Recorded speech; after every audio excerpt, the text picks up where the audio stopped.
I mean, didn't I say they were going to do this?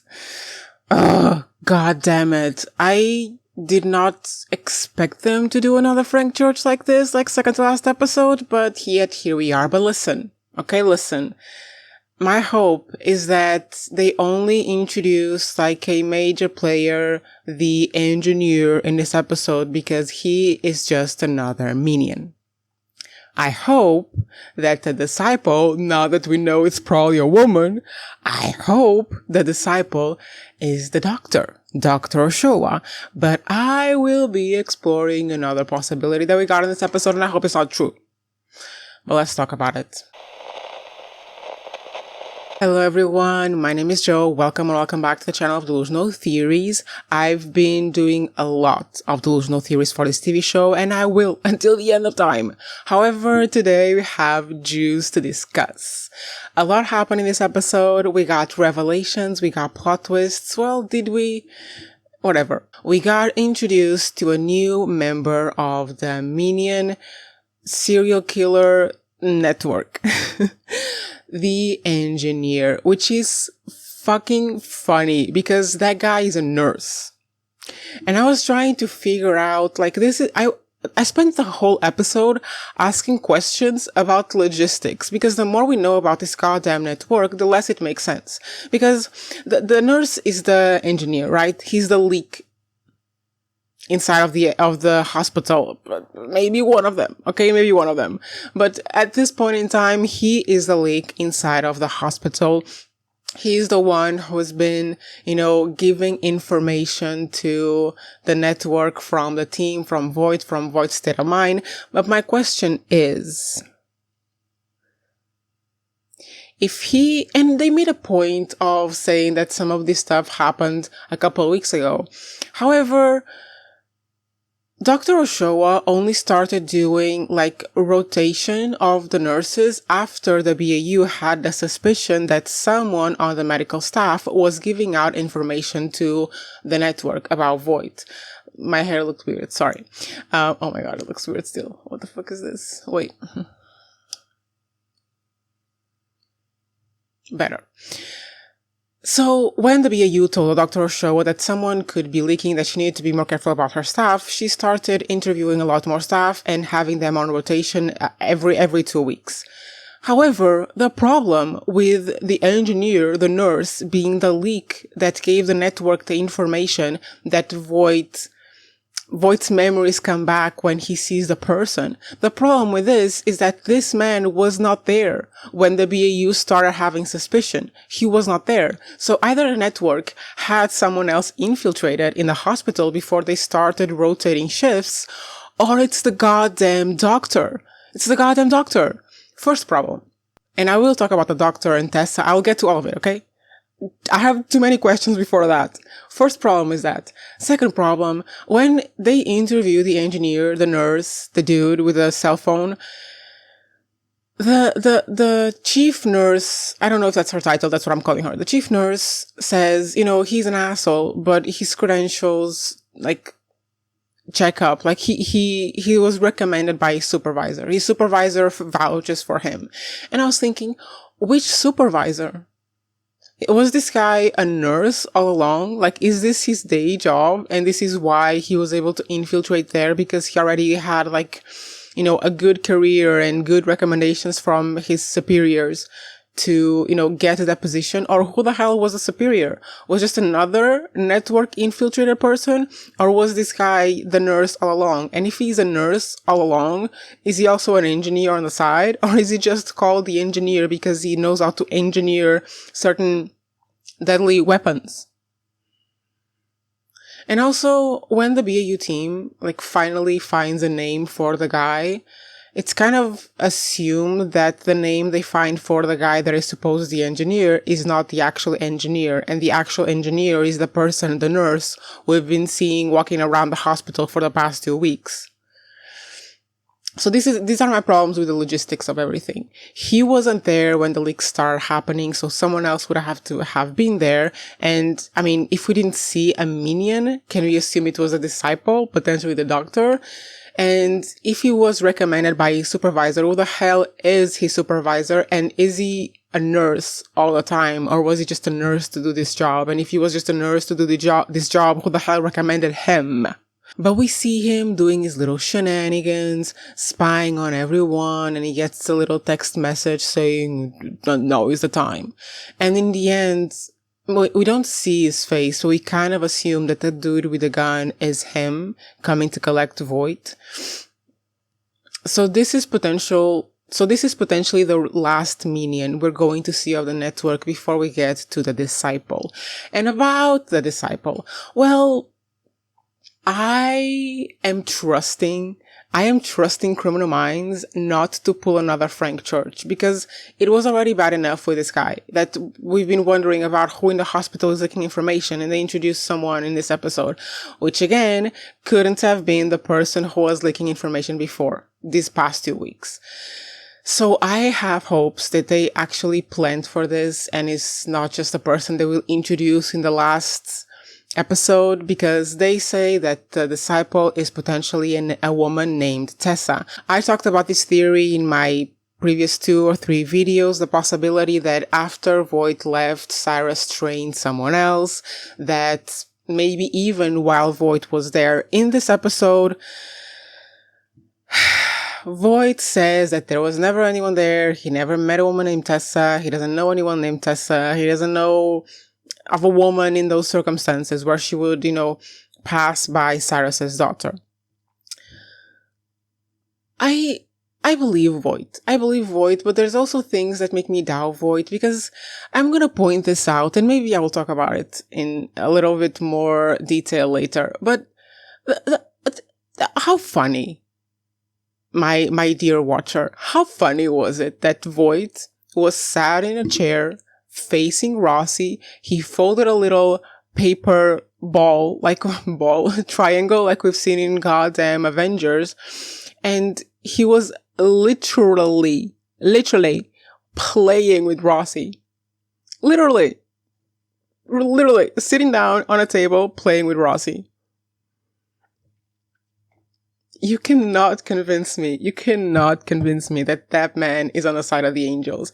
And that's what he said to Rossi as well, that he wanted to save, shut the fuck up, Voit. And Rossi was like, you are the first psychopath in 40 years of my goddamn career. You are the first psychopath that I see grow a conscience. First of all, no, he's not, because Voit's conscious appearance is a rehash of a psychopath you've had before on the goddamn show. And Rossi, I'm pretty sure you were there. I don't remember exactly, but I think you were there.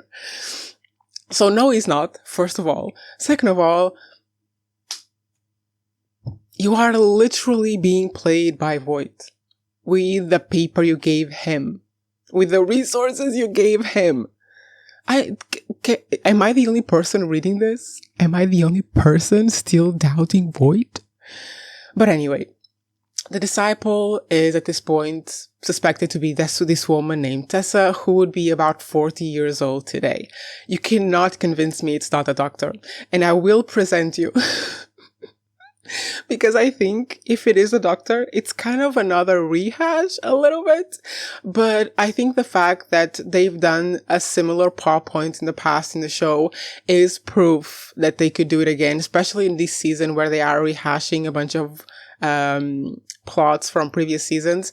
And I need you all to cast your memory back maybe 10 seasons. Cast your memory back to about 10 seasons. And y'all remember the one episode where Hotchner was still there, and he was a friend of his from another unit who investigated human trafficking cases. And there was this really effective gang working in a specific area, and she had a few young agents infiltrated as potential targets for this network of human trafficking. And An agent is captured by this network, so the BAU comes in to try to find her and, dismantle this network of human traffickers. And in the end, the agent was captured with a friend, right? She was trying to protect a friend. So it was 2 women captured as victims of a human trafficking gang, organization. And in the end, the friend who was captured with the agent was the goddamn leader of the ring. Does that remind you of anyone else? Because at this point in time, Dr. Oshoa has been captured together with Voit because we don't see her dead body and we don't see Voit anywhere. So we assume both of them have been captured. And Voit, from everything we can tell, Voit does not know what's going on. He was trying to actually protect the doctor and he noticed that something was going on. So he made sure to keep her close to him, to use her as a shield. Maybe. So we know that both of them have been captured, and you cannot convince me until I watch the final episode. You cannot convince me that she was not there on purpose. Because why are you there, Dr. Oshoa? Why are you there? Like, if you're mad at Voit, why are you there telling him that you're going to put... And by the way, Dr. Oshoa, you are talking to a serial killer. You are talking to the most prolific serial killer on the BAU's history. By now you know his crimes. By now you know what is done. You know how dangerous he can be. And you're going to confront him. And you're going to confront him and tell him that you are disappointed and that you are going to take away his biggest link to his humanity. You're going to take away the person he's most attached to. He gave you a chocolate, so you know now. I don't believe it. I think she was there on purpose because I think she knew what was going to happen. You cannot tell me I am the only person thinking this. Because I've read a few comments saying that Dr. Oshoa smells of red herring and that she's going to be a victim in the end. I will be so pissed if she is, because she's had so much focus on this season, and if they gave her all of this focus just for her to be a victim, I don't care about her. I'm so sorry, Criminal Minds. I don't care about Dr. Oshoa. I don't care. I don't care. If you kidnap her and you try to make her the victim that we have to be attached to and feel empathy for, I don't care. Make her the villain. Please. I realize that I'm asking the creators of a TV show to do something that they can't do because they have already recorded the season. Well, however, another possibility for the goddamn disciple could be the wife of the buried alive dude, because I don't know. I felt something. It was a look. This look.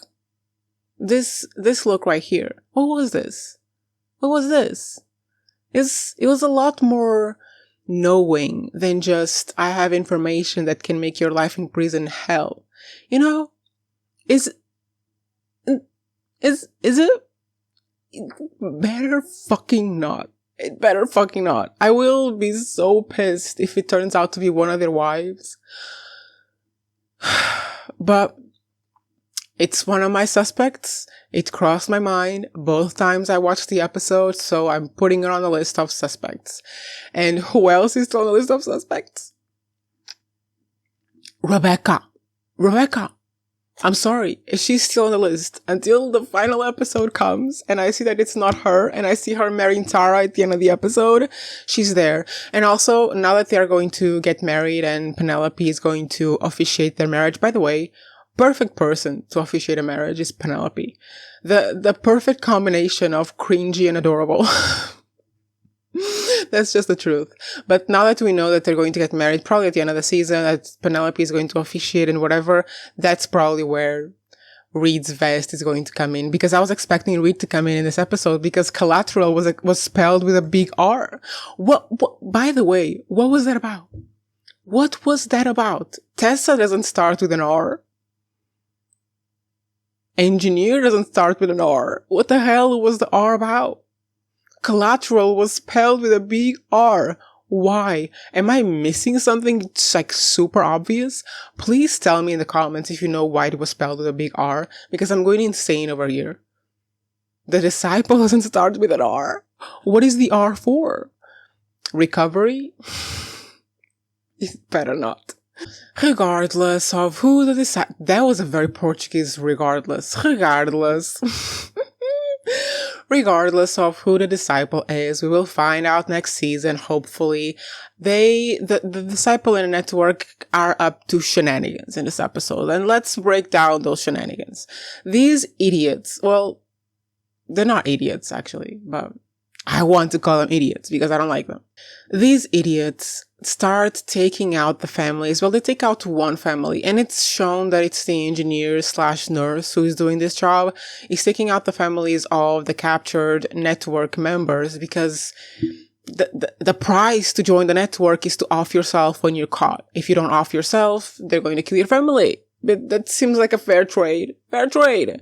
So they kill one of the families, and as soon as they do that, two of the captured network members off themselves, and then there's two left. And one of them is the buried alive guy. So BAU goes into containment mode. They grab literally anyone who could be a target, which includes the families of these men and also the people that was saved from that truck. All those people that were being captive by the network, by the disciples' minions, I guess. They have everyone in security, like in protection. How do you call that?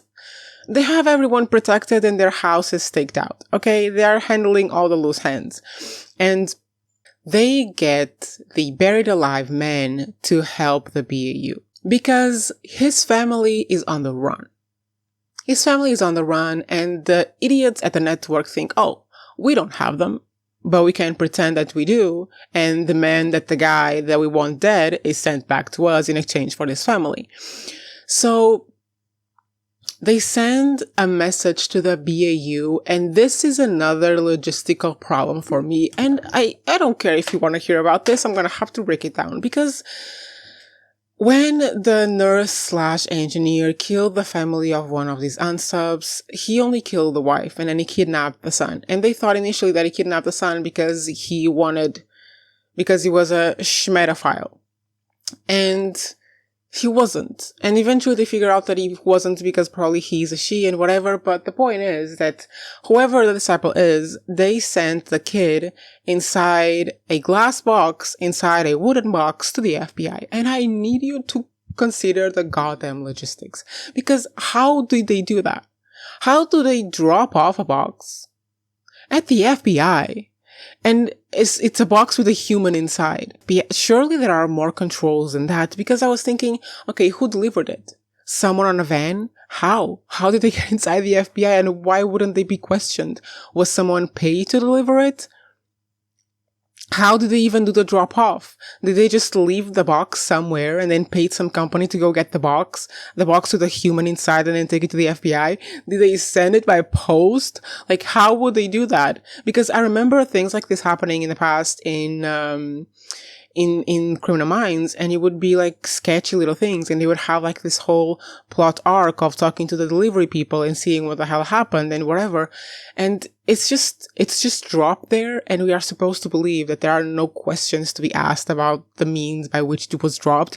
The logistics of this do not make sense at all, and I don't know why I was so trapped in the questions about goddamn logistics, because how are they pulling all of this off? But anyway, they deliver the kid inside a glass box, inside a wooden box, and when the kid gets to the BAU, they realize that he's fine, he wasn't harmed physically, and the kid has a message for JJ specifically. This is why they think that the disciple or the network has someone in the hospital, because they know that JJ is JJ's nickname. I mean, the whole world knows that, but that's because this is a fictional show. Anyway. The kid talks to JJ and gives like this nursery rhyme to mess with her and to kind of hint at the idea that they have the buried alive man's family, but they don't, because Voit tipped them off and they ran away and they were hiding, and the BAU had to get Voit to tell them where they were. And this is when bane of my existence. Actually, no, I enjoy Voit a lot. This is when Voit plays with Rossi with a little paper and tells him, okay, I'm just trying to save people. Shut the fuck up, Voit. Shut the fuck up. I cannot.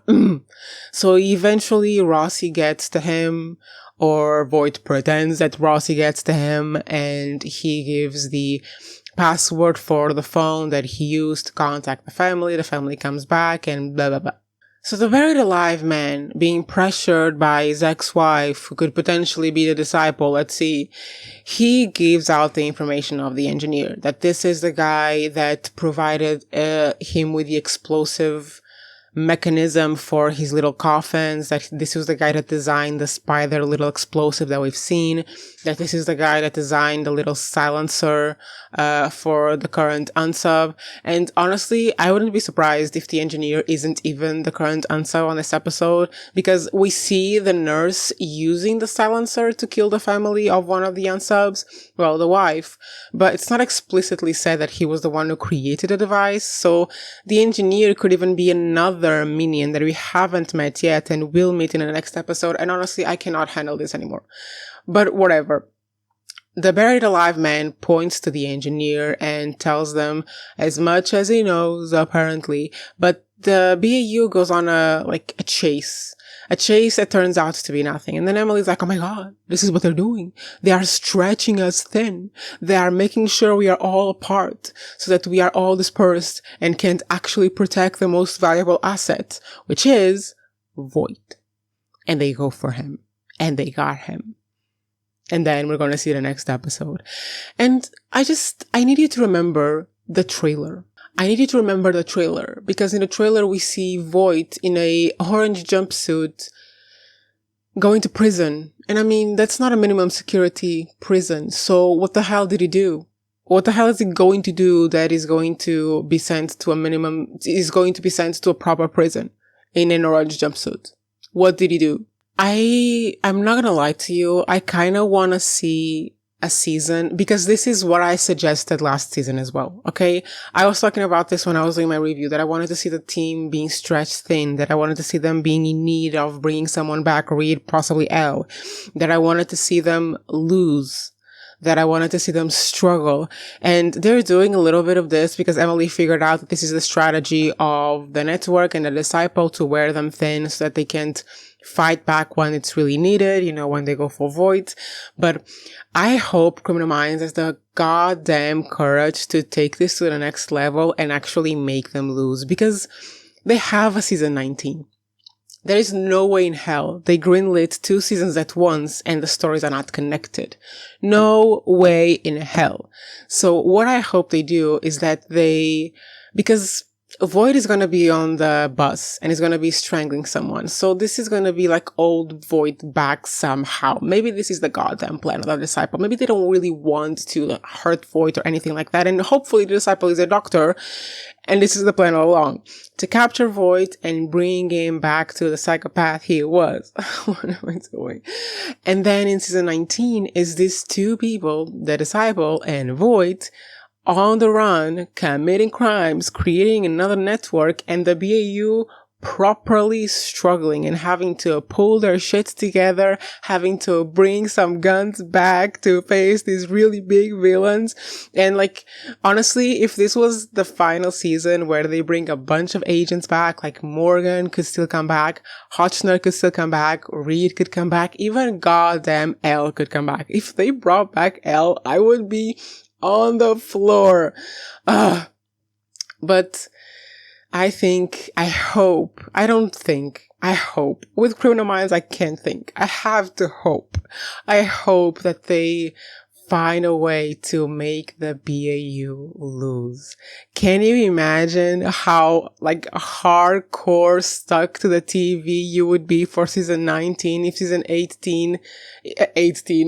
18's finale was the BAU losing big freaking time? This is what I want to happen. I want the disciple to be revealed. Hopefully it's the doctor, maybe Tyler or Rebecca would be perfect. And the disciple escapes and manages to take Voit with them. And this is season 19. The BAU loses big time in season 18. Maybe some of them get injured. Maybe one of them gets killed, Tyler. And so sorry. I'm so sorry. I feel like my hate is justified. Whatever. And Then in season 19, they have to recuperate. They have to come back stronger than ever, and they will need reinforcements. I know this is not going to happen because, of course, it's going to end with Tara and Rebecca's marriage, whatever. But how cool would that be? Wouldn't you rather watch a season of television that has actual freaking stakes, that the people you love and have loved for like years at this point can actually freaking die? I would rather watch that. I would rather suffer and watch something that makes my blood boil than just watch an okay episode. And Criminal Minds has the capacity for this. Criminal Minds Evolution has the capacity for this because episode 7 was really good. They just need to get their balls in the right place here and use them. But yeah, guys, anyway, I enjoyed the episode. I was both happy and sad because I was happy that there's some hope that the disciple is a doctor. And I was sad that they introduced another major player 2 episodes to go to the finale. And honestly, if they pull back their punches and the unsub is not the doctor or Rebecca, I'm gonna think like, what's the point? What's the point of introducing Tessa if Tessa isn't someone we've known all along? What's the point? To do another goddamn Frank Church? Because in this episode, if they do another goddamn Frank Church, it's not even Frank Church because Frank Church was introduced in the second to last episode. It's gonna be worse than Frank Church. But if they're going to do it like last season and introduce someone in the last episode that is somewhat relevant to the plot, they will do a Pete Bailey. However, I also didn't like the Pete Bailey reveal because we didn't know Pete Bailey. We didn't know anything about him. We knew little bits of information from side conversations. I want someone who is actually important to the goddamn show. Dr. Oshoa, minimum. Bare minimum. But let's see what happens, guys. I hope you enjoy the episode and the review, and I might post maybe a predictions video because I like doing those. I like predicting everything that's going to happen in the final episode and being wrong about all of it. But yeah, I'll see you guys eventually. Bye.